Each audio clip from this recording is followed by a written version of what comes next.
Now, he's almost reached the end of his most gruelling challenge yet. Former motorcycle stunt rider Eddie Kidd from Seaford was left severely disabled after a crash almost 15 years ago, and he's been slowly walking the London Marathon route.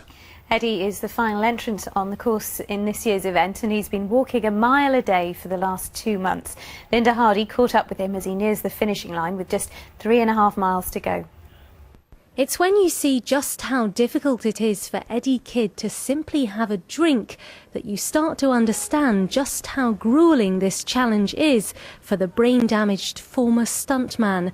Then he has to be helped from his wheelchair into his walking frame. I think people have this misconception. They say, oh, it's taking him 7 weeks to do this, 7 weeks to do that. But they need to be there to see him. And just getting the fluids on board, just getting a drink. He has to stop, sit down, take the drink. Then we've got to get him out of his wheelchair, back on the frame. And it all takes time.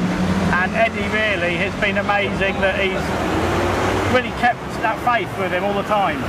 He's been walking for 8 hours a day, covering an average of a mile a day. It's left him requiring 10 to 12 hours of sleep every night just to recover, with only Sundays off so far as a day of rest. Nice and tall. Right. Head up. Heads up, Eddie. You're nearly there. Look at that junction. Nice and It's the hardest challenge he's ever done.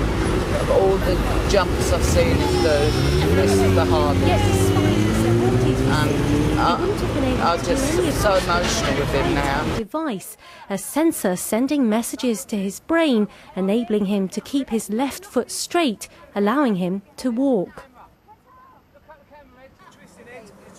You need to keep your head up. It's been very painful sometimes. He's pulled a hamstring at one time. He has massages at night, and he's determined to get through it, and he will, definitely will. When he was left brain damaged after his bike crashed after this jump, doctors said he'd never walk again. Are you going to keep going to the end? Yes, yes.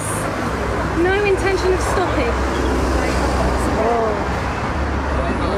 What? Come on, Eddie. Linda Hardy, BBC South East Today, London. He's a very